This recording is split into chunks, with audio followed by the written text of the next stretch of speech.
Engineer Fariduddin Akter খান, আমার বাবার নাম মরহুম আব্দুল গনি খান।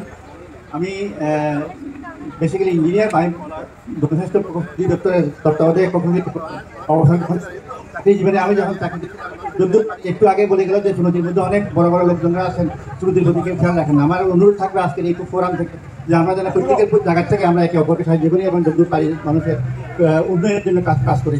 আমি বর্তমানে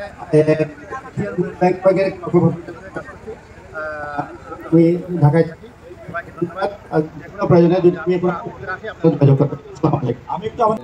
আছে এবং বাংলাদেশ সরকারের ডেপুটি অ্যাটর্নি জেনারেল আমার আব্বা মরহুম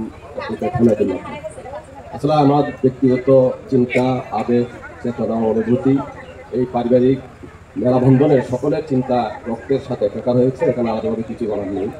আমি দুটি কথা এখানে বলতে চাই। আমি যখন উপজেলা চেয়ারম্যান ছিলাম, আমাদের সাধারণ যারা জনগণ তারা বলতো যে আপনাদের খান সিদ্দিকী পরিবার এই চুনতি মাদ্রাসা, Chunati high school, primary school, ফিরাত মাহফিল অনেক বড় বড় কিছু করেছেন, কিন্তু বর্তমানে আপনারা সারা পৃথিবীতে ছড়িয়ে আছেন। কিন্তু আপনাদের যে বর্তমান পজিশন অনুযায়ী সেই সমাজ আপনাদের দ্বারা যথেষ্ট সুবিধা পাচ্ছেন না কিংবা উপকৃত হচ্ছেন না। আজকের এই মেলাবন্ধনে, মিলন মেলায় আমি সকলের কাছে অনুরোধ করব।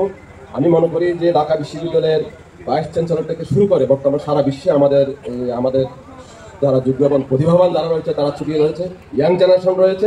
এখন আমাদের বড় অনেক মেগা প্রকল্প করার সুযোগ রয়েছে। তো একটি আমার ক্ষেত্রে দ্বিমত যে সম্মিলিত কোনো ফাউন্ডেশন করার ক্ষেত্রে আমার দ্বিমত। পারিবারিকভাবে ক্ষুদ্র ক্ষুদ্র ফাউন্ডেশনগুলো হোক, সম্মিলিতভাবে একটা প্ল্যাটফর্ম করে আমরা সম্মিলিতভাবে দেশের জন্য কিছু করার পরিকল্পনা আমার সাথে এক্সিকিউটিভ প্ল্যান করা দরকার। সবাইকে ধন্যবাদ। কিন্তু একসাথেই তখনও রয়েছিলাম। তবে নারীর টানে আমার ফাদার সবসময় চলতে আসছেন, সেই হিসাবে আমাদের একটা চুক্তির সাথে বন্ধন করে ইয়েস হয়ে গেছে। এবং আমার ফাদার জীবিত অবস্থায় একটা ফান্ড ফাউন্ডেশন করেছিলেন, যেটা এখনও পর্যন্ত আমি আমার ওয়াইফ সুরেশ জান্নাত, আমার বড় ভাই আসাদ খান, আমরা এটাকে চালিয়ে থাকি এবং যারা আপনার সুবিধা বঞ্চিত লোক তাদের আমরা কাজ করে থাকি। আমার সংক্ষিপ্ত পরিচয় হচ্ছে আমি বর্তমানে ইউনিলিভার কনজিউমার চেয়ারম্যান, আর এছাড়া আমি British American tobacco, singer Bangladesh community ব্যাংকের বোর্ডে বসি, আর ক্রাউন সিমেন্টের আমি চিফ অ্যাডভাইজার। সবাইকে ধন্যবাদ, সবাইকে আসার জন্য আমার তরফ থেকে। আসসালামু আলাইকুম। অর্গানাইজ করেছেন, এত সুন্দর একটা আয়োজন করেছেন, খুবই ভালো লাগছে। আমি বারবার একটা জিনিস এক্সপেক্ট করছিলাম যে এই কথাবার্তা না বলে যদি আমরা একটু সবার সাথে নিজেরা একটু অল্প পরিচিত হতে পারতাম, মনে হয় ভালো লাগতো। অনেক কিছু বলার নেই। আমি খান ফ্যামিলির পুত্রবধূ মাসুদ খান সাহেবের এই আমার পরিচিতি। আমি বিশ্ব ব্যাংকে কাজ করি, চুনতির সাথে সবসময় আসি। চুনতি আমার অনেক ভালো লাগে। আপনাদের অনুষ্ঠানের সর্বাঙ্গীন সাফল্য কামনা করছি। ভালো থাকবেন। এক বছর পরে সৌদি আরব চলে যাই। এরপরে আসার পর মধ্যে মধ্যে এসে রুগী দেখতাম। তো এখন আমি হাসপাতাল চালাই কয়েকটা, বয়স হয়েছে অনেক, এখন কাজ তেমন করতে পারি না। আবার নারীর টানে মধ্যে মধ্যে চুনতি আসি, প্রায় আসি, এবং এখানে আসাটাকে আমার গোল্ডেন মোমেন্টস ধরা হয়। তো আজকে এসছি, কালকে প্লেনে এসছি, মানে 2 দিন থাকবো, চলে যাব। তো তোমরা যারা একটা উপদেশ যাত্রা হইছো কিংবা কিছু, বি ডিভোটেড। ডিভোশনটা বড় জিনিস, একটু করলে এনাফ। আমাদের চিকিৎসায় দৃষ্টির জন্য একটু কিছু করো তোমরা। আমার প্রায় কর্তব্য শেষ, অনেক করছে, আর পারি না মনে হয়। শুধু আই নিড প্রে, দোয়া করো আমাকে। একটি খানবাদুল নাসিরুদ্দিন ব্যক্তি এবং মৌলানা আব্দুল হাকিম, তারা 2 ভাই ছিলেন। 2 ভাইয়ের রওজা এক মসজিদ জায়গায় আছেন।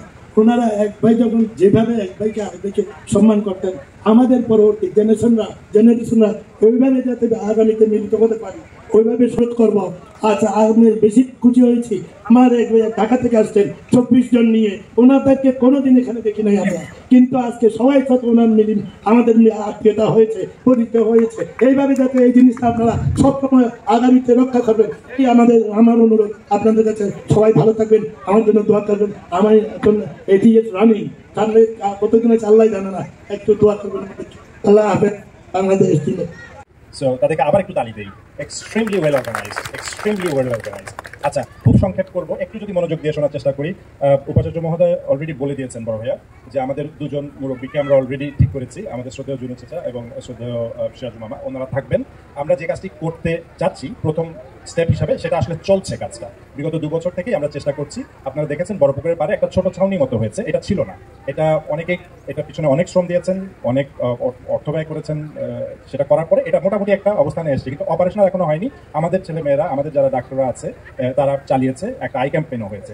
বুঝেছি যেটা, সেটা হলো এগুলো ছিল ট্রায়াল বেসিসে। বুঝেছি যেটা, সেটা হলো there is a huge demand, প্রচুর একটা ডিমান্ড আছে।